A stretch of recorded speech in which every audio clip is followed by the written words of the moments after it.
జిల్లాలో మోందా తుఫాను రైతులను నిండా ముంచింది. భారీ ఈదురుగాలులకు చేతికొచ్చిన పంట నేలమట్టమైంది. ఈ ఏడాది కనీసం పెట్టుబడులు కూడా మిగలవని అన్నదాతలు ఆందోళన చెందుతున్నారు. పడిపోయిన పంటను నిలబెట్టుకునేందుకు ప్రయత్నం చేస్తున్నారు. ఇదే అంశానికి సంబంధించి మరింత సమాచారం మా ప్రతినిధి సాయి సుధీర్ అందిస్తారు. కాకినాడ జిల్లాలో రైతులను తీవ్ర నష్టాలు మిగిల్చింది. ప్రస్తుతం చూసుకోవచ్చు వరి పొలాలన్నీ కూడా పూర్తిగా నాశనం అయిపోయిన పరిస్థితి. ఎందుకంటే భారీ వర్షాలకి ఇవి కుళ్ళిపోవడం, మరొక వైపు భారీ ఎదురుగాలికి ఎక్కడికక్కడ నేలకు వాలిపోయిన పరిస్థితి. దీంతో ఈ పొలాలన్నీ కూడా ఎందుకు పనికిరావని రైతులు చెప్తున్న పరిస్థితి చూసుకోవచ్చు. ఈ విజువల్స్ లో కూడా చూసుకోవచ్చు. మొత్తం ఇవన్నీ కూడా ఇలా పైకి ఉండాలి, పైకి ఉన్న వాటిలన్నీ కూడా కిందకి నేలకు వాలిపోవడంతో దాదాపు 1000 ఎకరాల్లో పంట నష్టపోయింది. చేతికొచ్చిన పంట నాశనం అయిపోయిన పరిస్థితి. దాదాపు జిల్లాలో 12 మండలాల్లో దీని ఇంపాక్ట్ అనేది ఎక్కువగా కనిపిస్తున్న పరిస్థితి. ఎక్కువగా జిల్లా వ్యాప్తంగా చూసుకున్నట్లయితే దాదాపు 2,40,000 ఎకరాల్లో వరి సాగు చేస్తారు. అయితే 2,40,000 ఎకరాలకు సంబంధించి ఇంకా 80% అనేది మరొక వారం 10 రోజుల్లో ఈ కోతలు కోయడానికి సిద్ధంగా ఉంది పొలం అంతా కూడా. కానీ ఇప్పుడు ఈ భారీ వర్షాలకు అకాల తుఫానుకు సంబంధించి కూడా ఎక్కడికక్కడ ఇబ్బందులు పడుతున్న పరిస్థితి. ప్రస్తుతం కొంతమంది రైతులు ఉన్నారు. అసలు ఏంటి అట్లా ఇప్పుడు ఎట్లా ఇది పని చేద్దండి మీకు? ఇది పని చేద్దండి. ఏం పని చేద్దండి? పడిపోయింది కదా బాళ్ళకి, ఇంకేం పని చేద్దండి?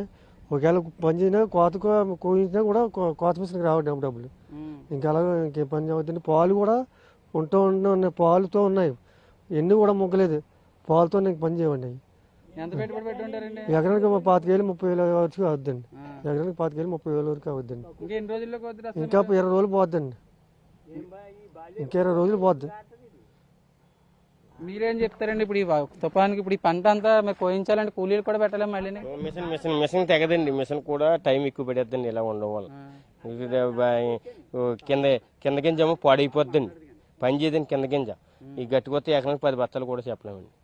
మామూలుగా అయితే ఎంత అవుతుందండి? మామూలుగా ఎకరానికి అయితే 35 బత్తాలు అవుద్దండి మామూలుగా అయితే. ఇప్పుడు పెట్టుబడి ఎక్కువైపోతుంది. మిషన్ గంట కోసేసి ఇది ఎకరం ఇప్పుడు 3 గంటలు 4 గంటలు పడేద్దండి మిషన్. 3 వేలండి, డబుల్ అవుద్దండి. ఇప్పుడు మిషన్ నిలబడి ఉంటుంది గంట 10 నిమిషాలు కోసింది ఎకరం. ఇప్పుడు 3 గంటలు పైన కానీ తక్కువ పడదండి. అది ఎన్ని గింజలు అవుద్దో తెలదండి.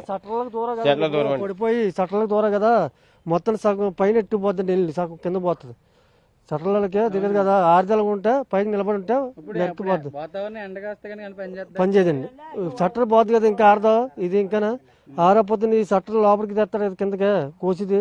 బ్లేడ్ ఏం చేద్దంటే పైన ఎత్తుకుంచుకుంటా పోద్ది, సగం వెళ్ళి కింద పోతాయి. ఎకరానికి 15 బత్తాలు 10 బత్తాలు ఇవ్వాలి. ఇవ్వాలి 15 బత్తాలు ఇవ్వాలి వాళ్ళకి కౌలుకి.